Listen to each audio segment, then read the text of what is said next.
Bismillahirrahmanirrahim. Assalamualaikum warahmatullahi wabarakatuh. Alhamdulillahi rabbil alamin. Wal 'aqibatu lil muttaqin. Asyhadu an la ilaha illallah wahdahu la syarika lah. Wa asyhadu anna Muhammadan abduhu wa rasuluh. Allahumma salli wa sallim ala nabiyyina Muhammad wa ala alihi wa sahbihi ajma'in, amma ba'd. Allahumma innana as'aluka ilman nafi'a wa na'udzu bika min ilmin la yanfa'. Allahumma innana as'aluka ilman nafi'an wa rizqan thayyiban wa 'amalan mutaqabbalan. Ma'asyiral muslimin wal muslimat, jamaah pengajian yang semoga senantiasa dicintai dan dirahmati oleh Allah Subhanahu wa taala. Alhamdulillah, kita bersyukur kepada Allah Subhanahu wa taala atas segala limpahan nikmat yang telah Allah Subhanahu wa taala karuniakan kepada kita. Salawat dan salam semoga senantiasa Allah curahkan kepada Nabi kita yang mulia, Nabi Muhammad sallallahu alaihi wasallam. Jamaah pengajian rahimakumullah, materi pengajian kita pada kesempatan pagi hari ini insya Allah akan membahas tentang fikih wudu. Jamaah rahimakumullah, Allah Subhanahu wa taala mencintai orang-orang yang mensucikan diri. Allah Ta'ala berfirman di dalam Quran surat Al-Baqarah ayat nomor 222. Kata Allah Ta'ala, Innallaha yuhibbut tawwabin wa yuhibbul mutatahhirin.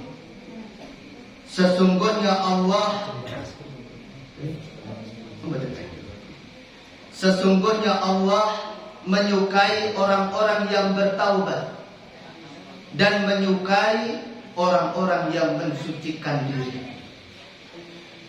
Dan jamaah rahimakumullah, wudu yang dilakukan oleh seseorang itu bisa menghapus kesalahan dosa yang telah dilakukannya. Wudu itu merupakan salah satu sebab Allah menghapus dosa dan kesalahan kita. Sebagaimana disebutkan di dalam hadis yang sahih yang diriwayatkan oleh Imam Muslim dari sahabat Utsman bin Affan radhiyallahu anhu. Beliau Rasulullah sallallahu alaihi wasallam bersabda, "Man tawaddaa fa ahsana al-wudu, kharajat khatayahu min jasadihi hatta tahruja min tahti azfarihi." Barang siapa yang berwudu lalu membaguskan wudunya, maka akan keluar kesalahan-kesalahannya dari badannya, bahkan keluar dari bawah kuku-kukunya.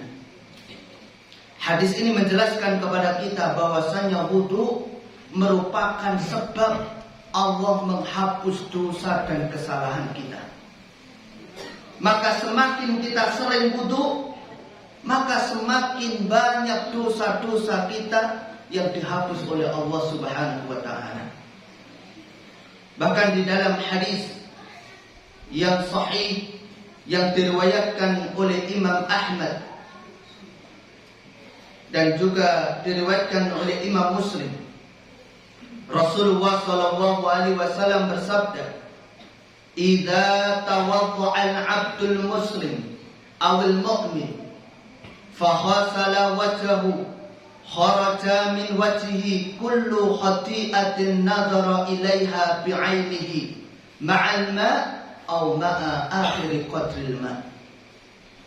Jika seorang hamba muslim atau hamba mukmin berwudu lalu dia membasuh wajahnya, maka keluar dari wajahnya semua kesalahan yang dia lihat dengan kedua matanya bersama air atau tetesan air yang terakhir.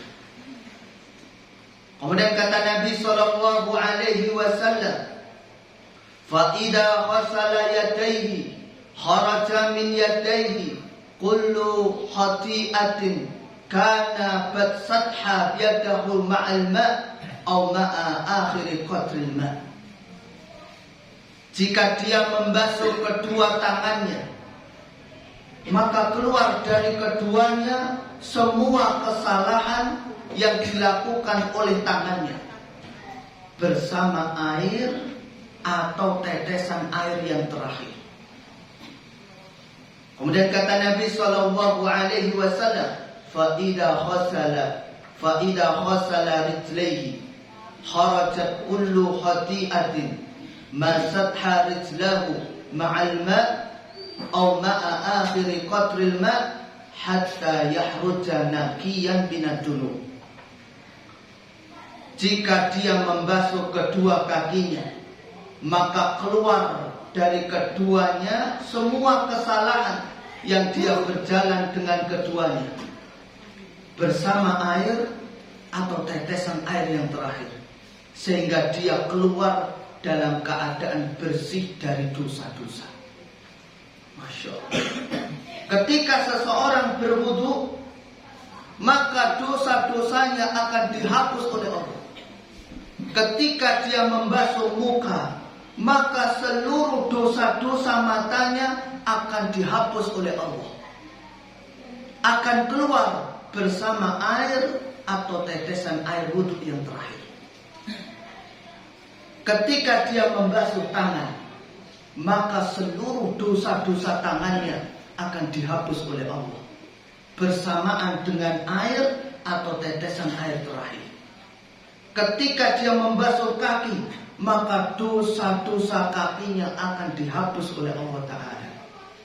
Maka Nabi Sallallahu Alaihi Wasallam beliau mengatakan, hatta yahruja naqiyan minad dunub, hingga dia keluar dalam keadaan bersih dari dosa-dosa.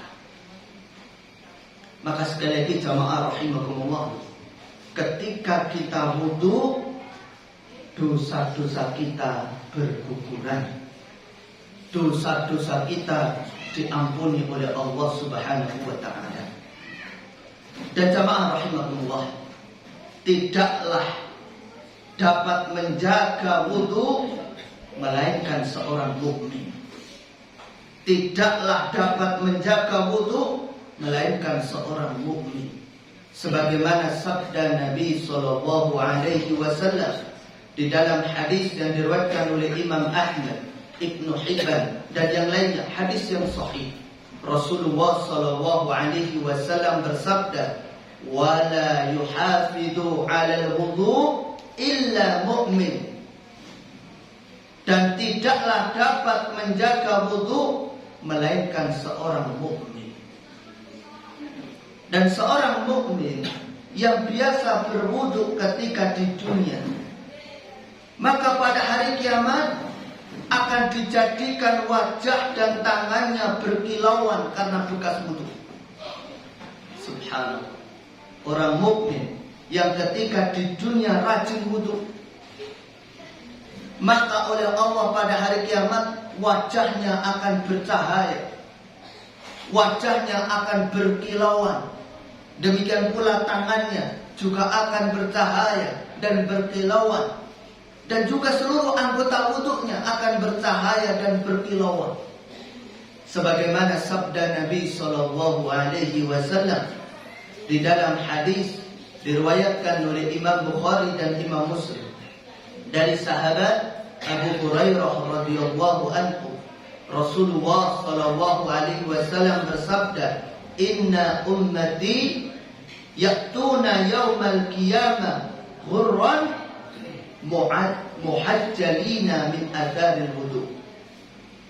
Sesungguhnya umatku akan datang pada hari kiamat ghurran muhajjalina min atharil wudu, dalam keadaan berkilauan dari bekas wudu. Subhanallah. Dan orang ketika dia rajin wudu, maka kita lihat wajahnya berseri-seri, wajahnya bercahaya, berbeda dengan orang yang jarang wudu. Oleh karenanya Bapak Ibu yang dimuliakan oleh Allah, wudu ini ibadah yang sangat agung. Wudu ini ibadah yang luar biasa, yang memiliki banyak sekali keutamaan.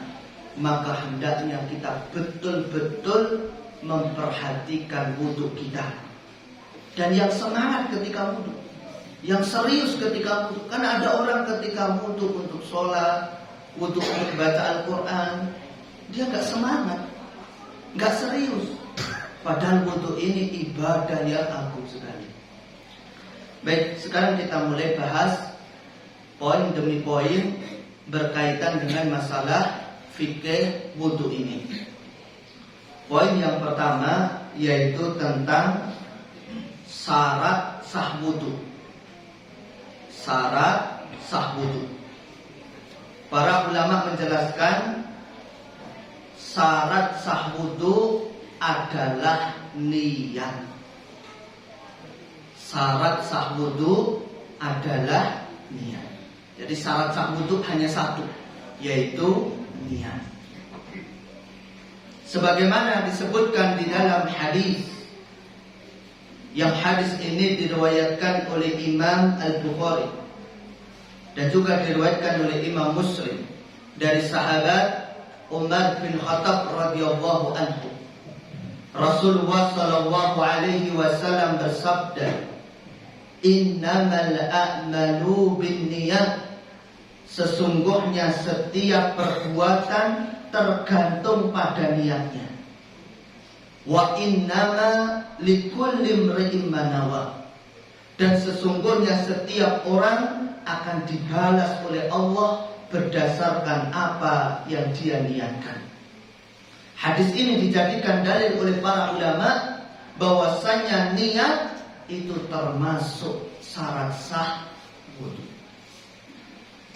Dan juga disampaikan oleh Syekh Abdurrahman bin Nasir As-Sa'di di dalam kitab Manhajus Salikin, kata beliau, "Wan niyatu syartun li jami'il a'mal min taharah wa khairiha." Dan niat merupakan syarat untuk seluruh amalan, baik taharah maupun yang lainnya.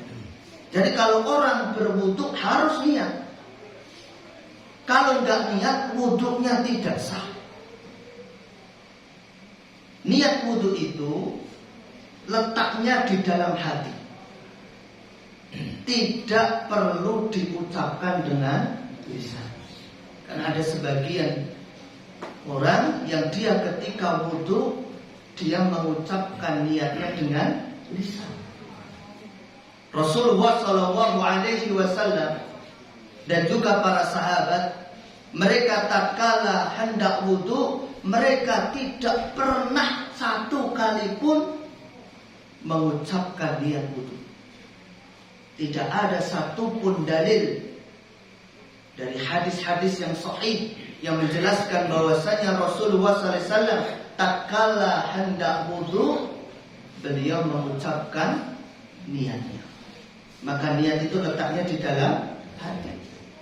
Niat wudu untuk menghilangkan hadas kecil, atau niat wudu untuk mengerjakan sholat, sudah sah niatnya dalam hati demikian.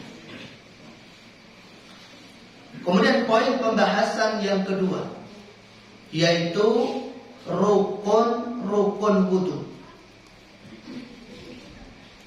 Rukun wudu antara lain yang pertama, berkumur-kumur dan menghirup air ke hidung. Walaupun para ulama berbeda pendapat tentang berkumur-kumur dan menghirup air ke hidung, apakah termasuk rukun atau termasuk sunnah. Pendapat yang kuat, wallahu a'lam, dan ini pendapat yang kami pilih, bahwasanya berkumur-kumur dan menghirup air ke hidung ini termasuk rukun wudu. Imam Ahmad rahimahullah berpendapat akan wajibnya berkumur-kumur dan beristinsaq. Beristinsaq itu menghirup air ke dalam hidung. Dan ini juga pendapat yang dipilih oleh banyak ulama, di antaranya Ibnu Abi Layla dan juga Ishaq juga memilih pendapat bahwasanya berkumur-kumur dan beristinsaq itu termasuk rukun wudu. Artinya, kalau ada orang berwudu, kok kemudian dia tidak kumur-kumur, tidak memasukkan air ke dalam hidung, maka wudunya tidak sah. Karena termasuk rukun. Dalil tentang perintah berkumur-kumur disebutkan di dalam hadis yang diriwayatkan oleh Imam Abu Dawud. Hadis yang sahih. Rasulullah sallallahu alaihi wasallam bersabda, "Idza tawadhata famadmid." Jika engkau berwudu, maka berkumurlah. Di sini Rasulullah SAW memerintahkan kita untuk berkumur-kumur tatkala wudu. Ini menunjukkan kita harus wajib berkumur-kumur tatkala berwudu. Adapun dalil tentang menghirup air ke hidung disebutkan di dalam hadis yang diriwayatkan oleh Imam Muslim. Rasulullah sallallahu alaihi wasallam bersabda, "Idza tawaddaa ahadukum falyaj'al fi anfihi ma'an thumma la yastanthir." Jika salah seorang dari kalian hendak berwudu, maka masukkanlah air ke dalam hidungnya, istinsak. Kemudian buanglah istinsak. Rasulullah SAW memerintahkan kita untuk menghirup air ke dalam hidung, kemudian mengeluarkannya. Ini menunjukkan bahwasanya menghirup air ke dalam hidung termasuk perkara yang wajib dalam wudu, yang kalau ditinggalkan menjadikan wudu kita tidak sah. Bahkan ketika puasa pun kita tetap diperintahkan untuk menghirup air ke dalam hidung kemudian mengeluarkannya ketika puasa. Yang penting kalau pas berkumur-kumur ketika puasa, kalau kumur-kumurnya 3 kali dikeluarkan 3 kali. Ampun korupsi. Kumur-kumurnya 3 kali, yang dikeluarkan 2 kali, yang satu sambil ditelan batal. Rukun wudu yang kedua, membasuh wajah. Membasuh wajah.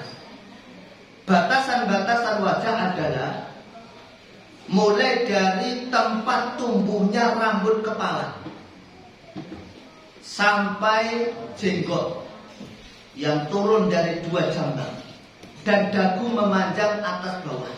Jadi batasan wajah itu panjangnya dari tempat tumbuhnya rambut. Ini masih normal, Pak. Kalau yang nggak normal ada yang segini ya, segini. Tempat tumbuhnya rambut normal segini sampai dagu. Berarti dari sini sampai dagu harus kena air wudu semua. Kalau orang wudu, mohon maaf, hanya sampai sini kening, yang sini nggak terbasuh dengan air wudu, wudunya nggak sah. Atau membasuh muka hanya sampai sini, yang sini kering nggak kena air wudu, wudunya nggak sah. Lebarnya dari depan telinga kanan sampai depan telinga kiri, ini juga harus kena air wudu semua. Insya Allah nanti pada pertemuan yang akan datang kita juga akan praktekkan bagaimana tata cara wudu yang diajarkan Nabi Shallallahu Alaihi Wasallam. Tapi yang jelas ketika basuh muka, lebarnya dari depan telinga ini sampai depan telinga ini harus terkena air wudu. Dalilnya firman Allah Ta'ala di dalam Quran surat Al-Ma'idah ayat nomor 6. Allah Ta'ala berfirman, Ya ayyuhalladzina amanu idza kuntum ila shalah faghsilu wujuhakum. Wahai orang-orang yang beriman, apabila kalian hendak mengerjakan sholat, maka basuhlah mukamu. Berarti kalau ada orang wudu kok enggak basuh muka, wudunya tidak sah. Karena membasuh muka ini termasuk rukun. Kemudian rukun wudu yang ketiga yaitu membasuh kedua tangan hingga siku-siku. Yang dibasuh adalah dari ujung jari tangan sampai ke siku. Jadi dari ujung tangan sampai siku. Siku ini termasuk bagian yang harus dibasuh ketika wudu. Dari ujung tangan sampai siku. Allah Ta'ala berfirman dalam Quran surat Al-Ma'idah ayat nomor 6. Kata Allah Ta'ala, wa aydiyakum ilal marafiqi. Dan basuhlah tanganmu sampai dengan siku. Berarti kalau orang wudu enggak membasuh tangan, wudunya tidak sah. Atau membasuh tangan tapi tidak sampai siku, wudunya enggak sah. Maka kalau kita wudu, baju kita benar-benar kita apa ya istilahnya? Calek ya. Sampai kelihatan sikunya, kemudian airnya betul-betul kita basuhkan sampai siku. Karena kalau ada air saja yang itu tidak, air wudu tidak sampai siku, maka wudunya tidak sah. Kemudian rukun wudu yang keempat, mengusap kepala, termasuk telinga. Khusus mengusap kepala ini saya sampaikan tata caranya terlebih dahulu. Cara mengusap kepala adalah dengan mengusap kedua tangannya ke kepala, dari muka ke belakang sampai dengan tengkuk, dan dikembalikan dari belakang ke muka. Kemudian disambung dengan mengusap telinga. Dan cara mengusap telinga yaitu dengan memasukkan kedua jari telunjuk ke dalam kedua telinga dan mengusap bagian luar kedua telinga dengan ibu jari. Caranya begini Bapak Ibu. Mohon maaf. Jadi ambil air, airnya dibuang. Namanya mengusap itu airnya buat gebyur ki. Ambil itu jenenge. Airnya dibuang. Terus tangannya letakkan di depan kepala ini. Terus tarik sampai tengkuk. Atau kalau istilah orang Jawa apa? Gidok. Sampai tengkuk, maju lagi satu kali lagi. Sampai depan. Terus masukkan jari telunjuk ke lubang telinga, ibu jari mengusap luar telinga. Masukkan.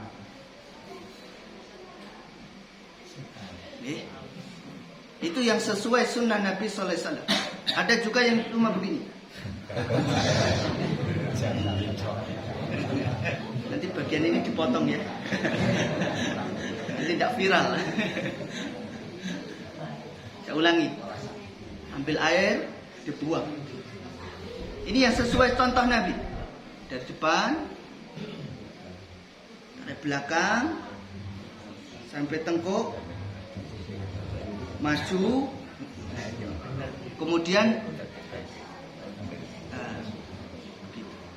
satu kali. Walaupun menurut mazhab Syafi'i sah begini.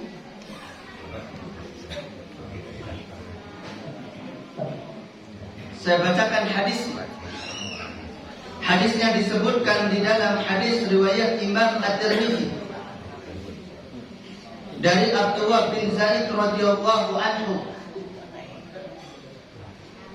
anna Rasulullah sallallahu alaihi wasallam masaha rasahu biyadaihi fa aqbala bihima wa adbara fata'a bimuqaddami rasi thumma dhahaba bihima ila Qafah thumma raddahuma hatta raja'a ila al-makan alladhi bada'a minhu.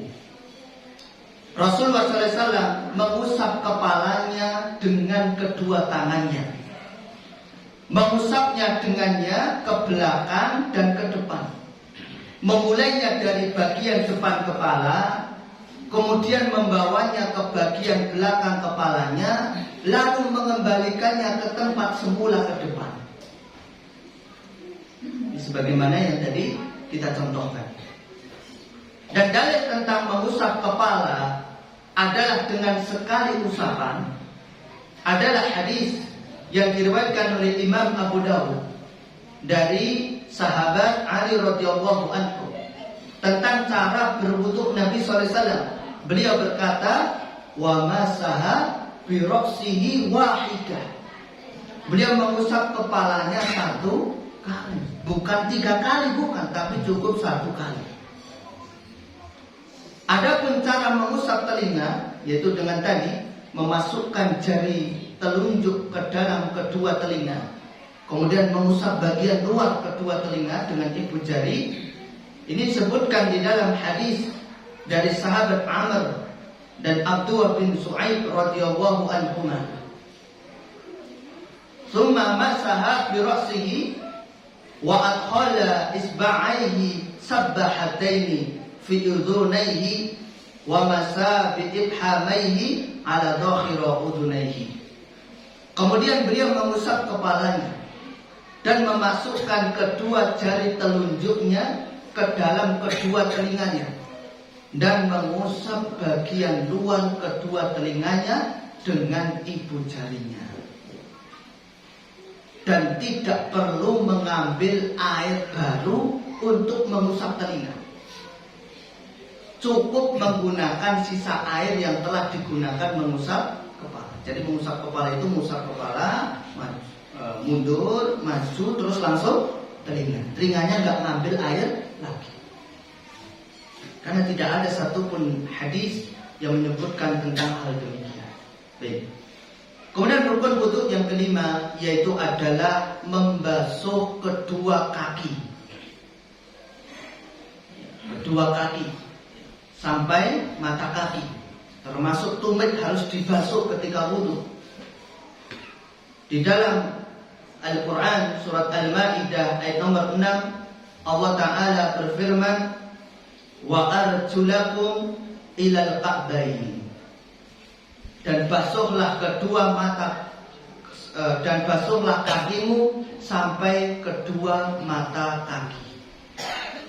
Dan Rasulullah memperingatkan agar kita tatkala membasuh kaki memperhatikan tumit. Tumit itu apa? Tungkai. Karena Rasulullah mengancam tumit-tumit yang tidak dibasuh dengan air wudu akan masuk ke dalam neraka. Bukan hanya tumitnya tok yang masuk neraka, tapi maksudnya di sini gara-gara nggak membasuh tumit menyebabkan dia masuk ke dalam neraka. Kemudian rukun wudu yang keenam yaitu adalah tertib berurutan. Tertib ini merupakan rukun wudu karena Allah menyebutkan rukun-rukun wudu di dalam Quran surat Al-Ma'idah ayat nomor 6 secara tertib berurutan. Maka kalau ada orang wudu kok nggak tertib, nggak urutan, maka wudunya nggak sah. Habis basuh muka langsung basuh kaki, habis kaki mengusap kepala, bolak-balik wudunya, nggak sah. Wudu itu harus urut tertib. Dan Rasulullah SAW telah bersabda dalam hadis dari Imam An-Nasa'i, ibda'u bima bada Allahu bihi. Mulailah dengan apa yang telah dimulai oleh Allah. Kemudian rukun wudu yang ketujuh, muwalah. Yang dimaksud dengan muwalah adalah bersambung. Jadi wudu itu harus dilakukan bersambung, tidak terpisah hingga anggota wudu yang sebelumnya kering. Ya, misalnya pas wudu keran masjid mati, padahal baru basuh muka, pulang ke rumah, wah tadi sudah muka ini, tinggal lanjut basuh tangan. Jadi wis nyicil masjid mau basuh muka, sekarang tinggal lanjutkan basuh tangan. Enggak sah wudunya. Wudu itu harus muwalah, bersambungan. Disebutkan ya di dalam hadis yang diriwayatkan oleh Imam Abu Dawud, hadis sahih, anna Nabiy sallallahu alaihi wasallam ra'a rajulun yusalli wa fi dhahri qadamihi luqmatun qadra dirham lam yusib halal. Bahwa Nabi sallallahu alaihi wasallam melihat seseorang yang sedang melakukan sholat, sedangkan pada punggung telapak kakinya ada sebagian sebesar uang dirham yang belum tersentuh air. Jadi ada di punggung telapak kakinya ada sebagian sebesar uang dirham yang belum tersentuh air. Jadi pas basuh kaki itu enggak sempurna, ada yang tidak terbasuh. Fa'amarahu Nabi sallallahu alaihi wasallam ayyu'idal wudu was shalah. Lalu Nabi memerintahkan untuk mengulangi wudu dan sholat. Seandainya muwalah, yakni bersambungan, bukan rukun, tentu Nabi tidak memerintahkan laki-laki ini untuk mengulangi wudunya, tetapi cukup menyuruh dia membasuh punggung telapak kakinya saja yang belum dibasuh. Akan tetapi karena muwalah merupakan rukun, maka Nabi memerintahkan orang tersebut agar mengulangi wudunya dari awal. Namun jika pemisah wudunya hanya sebentar, maka tidak mengapa. Contoh, pas wudu keran yang sini mampet, terus geser pindah yang samping, tidak masalah, karena itu jedanya hanya sebentar. Lanjut nopo melih? Lanjut nopo melih? Lanjut nopo lampung? Lanjut nggih. Kita bahas sekarang yang terakhir, sunnah wudu. Kalau tadi rukun wudu, sekarang sunnah wudu.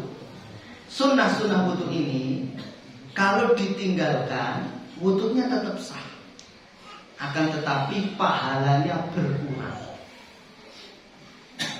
Wudunya sah, namun pahalanya tidak sempurna. Apa saja sunnah wudu? Yang pertama, membaca basmalah.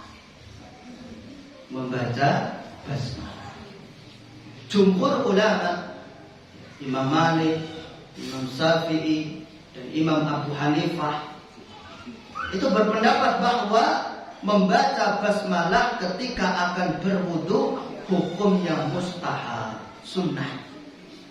Walaupun ada juga ulama yang berpendapat wajib, namun pendapat yang kuat hukumnya mustahab, sunnah, tidak wajib. Dalilnya hadis riwayat Imam Ahmad dan juga Abu Dawud, Rasulullah SAW bersabda, la wudu'a liman lam yadhkur ismallahi alaihi. Dan tidak ada wudu untuk orang yang tidak menyebut nama Allah. Maksudnya tidak sempurna wudu orang yang tidak menyebut nama Allah. Maka Bapak Ibu yang dimuliakan oleh Allah, sebelum kita wudu, kita awali dengan membaca basmalah, yaitu Bismillahirrahmanirrahim, atau minimal Bismillah. Kecuali kalau Bapak Ibu wudunya di dalam kamar mandi, maka tidak boleh membaca bismillah. Jadi kalau ibu-ibu wudhunya di kamar mandi, jangan membaca bismillah. Boleh membaca bismillahnya sebelum masuk ke dalam kamar mandi. Yang kedua, sunnah wudhu itu adalah bersiwak. Bersiwak itu apa? Gosok gigi.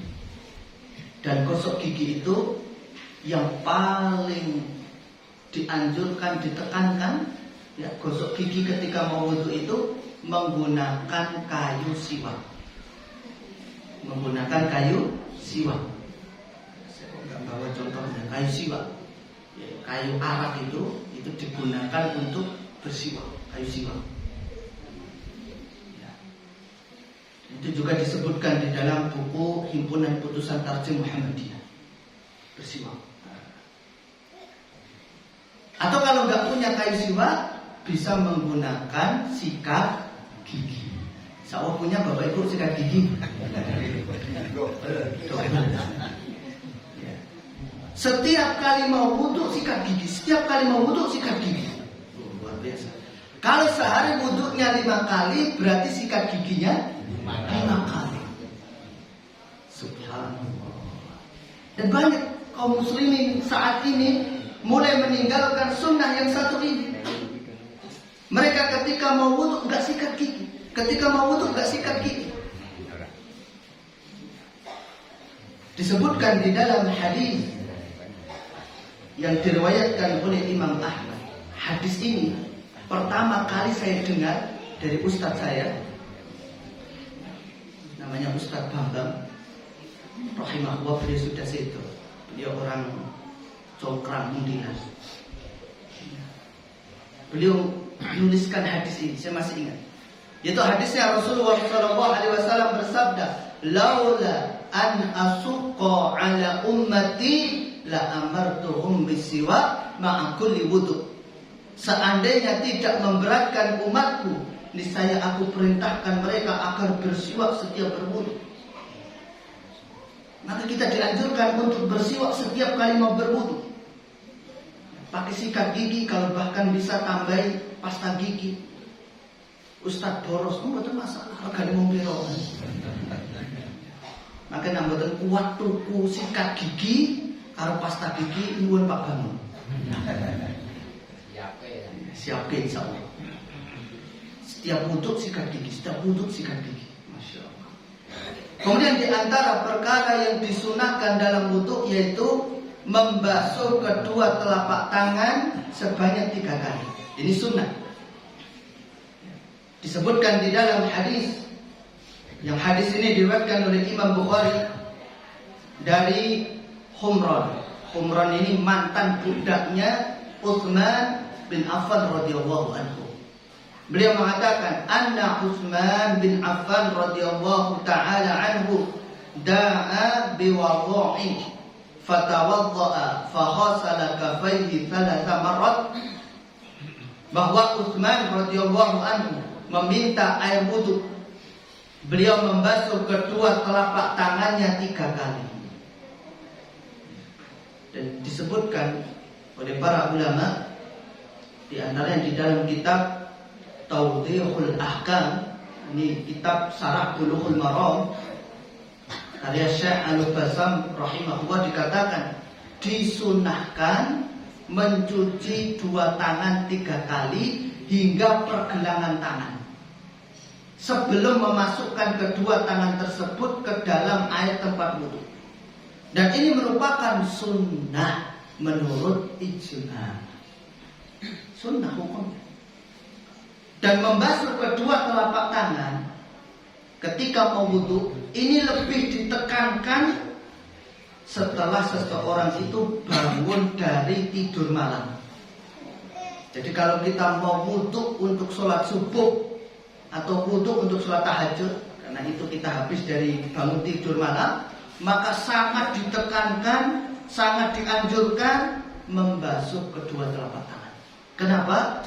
Karena Rasulullah menjelaskan, kita itu kalau tidur, kita nggak tahu kedua tangan kita itu nginep di mana. Kan nggak tahu. Bisa jadi pas tidur ada tikus dilus-lus. Ada juga ya malah megang-megang tertentu gitu. Kita nggak tahu. Makanya pas mau wudhu dianjurkan mencuci kedua telapak tangan.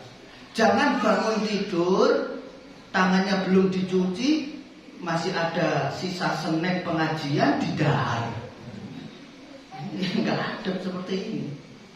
Rasulullah SAW bersabda, "Idza staiqadha ahadukum min naumihi fala yahmis yadahu fil ina hatta yahsilaha thalathan fa innahu la yadri aina batat yaduhu."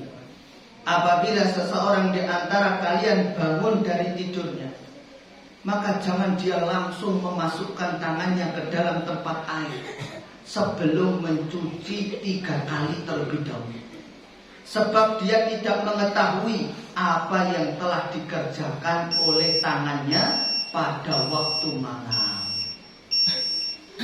Ada kisah Bapak Ibu, ada orang yang dia meremehkan hadis ini, nyepelekan hadis ini, dan dia mengatakan, saya nggak perlu cuci tangan karena tangan saya bersih.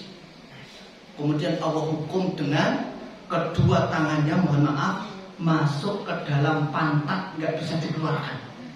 Bangun tidur otomatis kedua tangannya masuk ke dalam pantat semuanya, nggak bisa dikeluarkan. Nah, ini adab bagi orang yang menyepelekan hadis-hadis Nabi. Kemudian sunnah wudhu yang keempat yaitu menggabungkan berkumur dan memasukkan air ke hidung, lalu mengeluarkannya dengan 1 cidukan air sebanyak 3 kali. Jadi ketika berkumur-kumur dan memasukkan air ke dalam hidung itu pakai 1 cidukan tangan. Ngeten niki.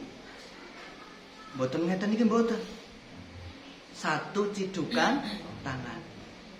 1 cidukan tangan niki setengah untuk kumur-kumur, setengahnya untuk dihirup ke hidung. Dan tidak dipisah, kumur-kumur dulu baru hidung. Dan airnya dihirup bukan ngeten iki. Wonten nggih sing wonten niku? Nggih wonten juga wonten niku. Jadi ambil air pakai 1 cidukan tangan, setengah itu masuk ke mulut, setengah itu dihirup ke hidung.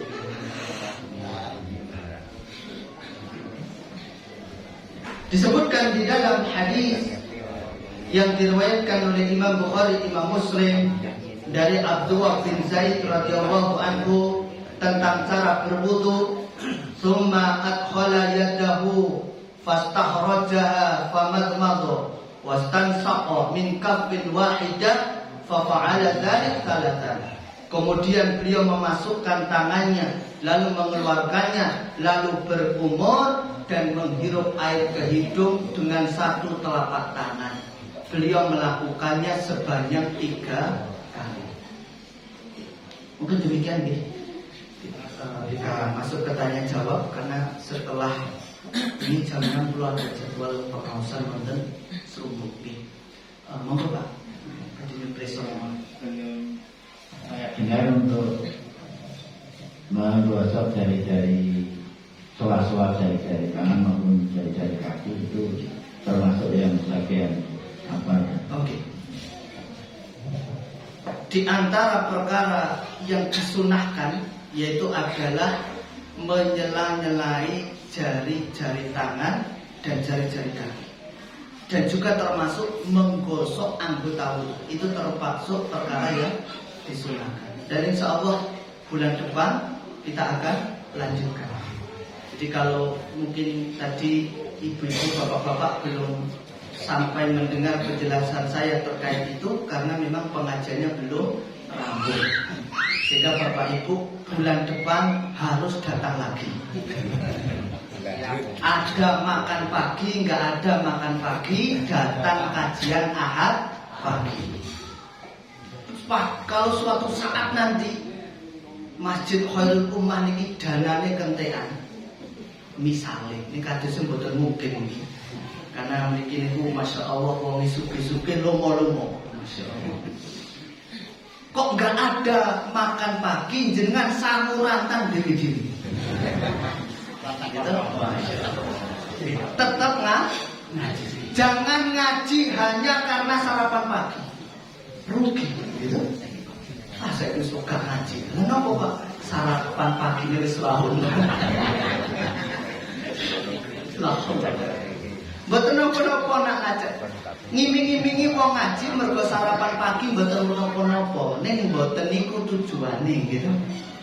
Dimingi-mingi itu ngaji apa pagi nang khairul ummah. Ana napa?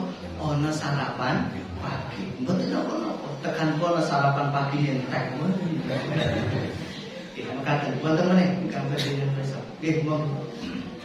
Terkait wudu tadi untuk bacaan basmalah di dalam kamar mandi itu kamar mandi yang seperti apa? Karena ada yang mengatakan dengan proses, ada yang tidak. Iya.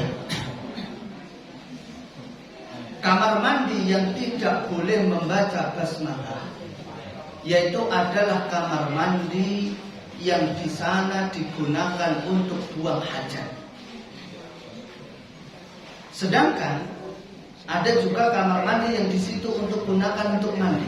Namun saya tetap tidak anjurkan membaca basmalah. Kenapa? Karena sebagian orang walaupun itu kamar mandi khusus mandi, ketika mandi sambil buang hajat, buang air kecil. Sehingga di situ juga digunakan tempat untuk buang air kecil, di situ ada najisnya. Maka tetap walaupun itu kamar mandinya tidak buang hajat, tetap kita tidak membaca basmalah di dalamnya. Apalagi yang di situ memang digunakan untuk buang hajat, tetap kita tidak baca basmalah. Begitu, mudah-mudahan selesai. Ada lagi? Monggo. Iya, monggo Pak. Iya. Setelah wudu, apakah dianjurkan berdoa? Iya Pak. Doanya panjang. Asyhadu an la ilaha illallah wahdahu la syarikalah wa asyhadu anna Muhammadan abduhu wa rasuluh. Allahumma ja'alni minat tawwabin waj'alni minal mutatahhirin. Subhanaka Allahumma wa bihamdika asyhadu an la ilaha illa anta astaghfiruka wa atubu ilaik.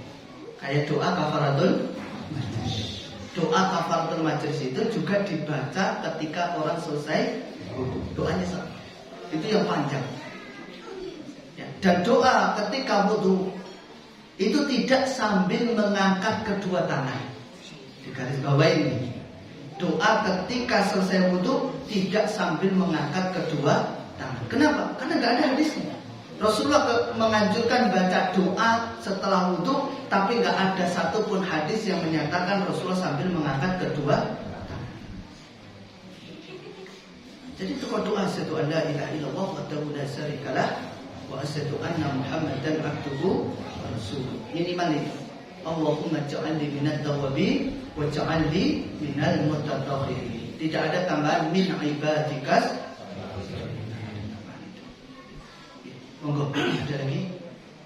Itu Ustaz termasuk sudah keluar dari kalau tadi yang wudu di dalam kamar mandi, doanya setelah keluar dan masih di dalam.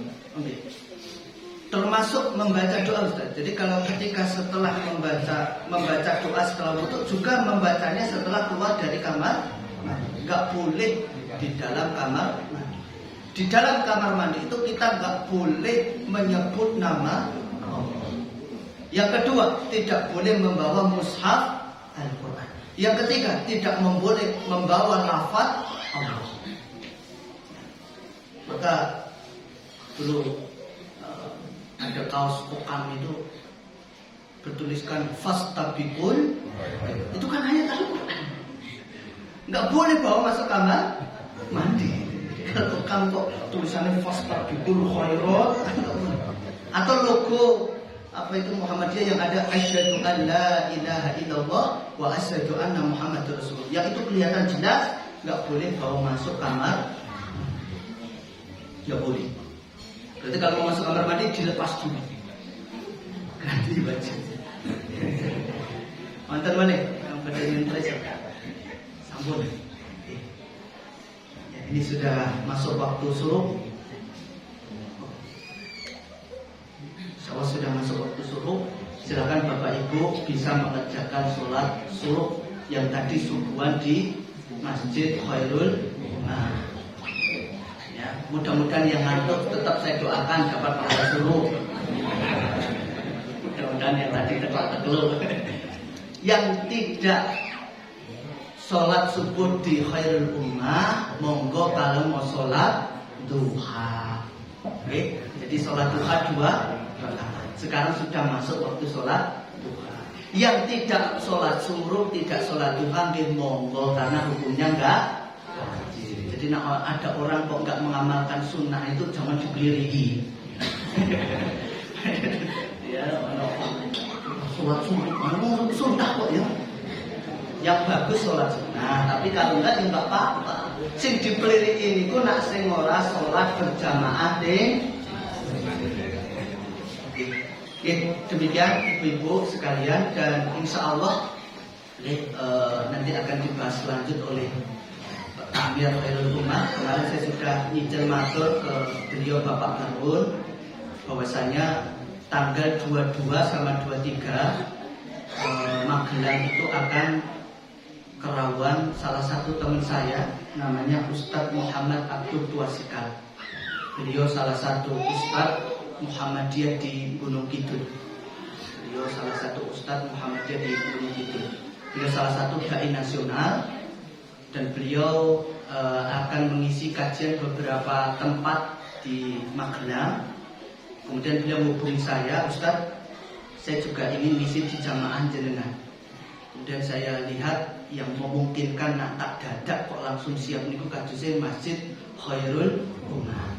Maka insya Allah hari Sabtu tanggal 22 rencana ba'da asar kalau jadi nanti akan diselenggarakan di Khairul Ummah, dan nanti Khairul Ummah ini akan jadi tempat untuk jamaah pengajian saya dari luar-luar. Jadi pengajian saya dari luar-luar juga tak minta datang ke Khairul Ummah untuk menyimak kajian beliau ini. Ya, mudah-mudahan nanti takmir Masjid Khairul Ummah berkenan untuk menerima. Nah, buatan berkenan tak boleh masjid dia menang. Ini kata saya pun siap lagi, siap menang. Jadi semua siap, jamaah ya udah semangat gitu. Kalau nanti masjid dia wis dai nasional datang ke sini kok sing datang cuma 2-3 kan ya orang kepenak gitu. Jadi di sini mudah-mudahan bisa. Ada seneke nggak ada seneke datang gitu.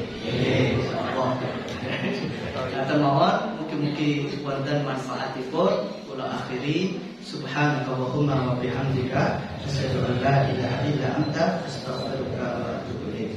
Wassalamualaikum warahmatullahi wabarakatuh. Kita akan mengikuti tentang suasana kita yang sampai dari kesehatan dari lain sumber kemarifan selalu itu mungkin saja kita akan saya dari sholat suruh dan saya di pengumuman pilih list kita subuh. Sebelas bulan ini juga terselenggara atas infak saking keluarga Bapak Harno 100.000 rupiah, keluarga Bapak Haji Sudarno 50.000 rupiah, keluarga Haji Bangun 50.000 rupiah, Mbak Tun Arfi Beras, Entah Nomor Dangsal, Hajah Siti Anifatun 50.000 rupiah.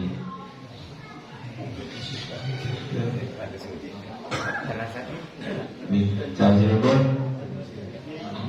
donasi tentang menikah saking Mbak Yani 200.000 rupiah, kuliah subuh pertanyaan kalau ini 188.000 rupiah, Mbak Yanti Pariem 2.083.000 rupiah, Mbak Lin 150.000 rupiah, Mbak Sun Semau 250.000 rupiah, Sawangan Bapak Toidi 200.000, Tunidi 200.000 rupiah, rumah makan Raja Kose 1 juta rupiah. Terus kota menikah melakukan infak sekawan yuto langkung 7.500 rupiah. Mengatakan hubungan, monggo kita sholat suruh salam.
Akan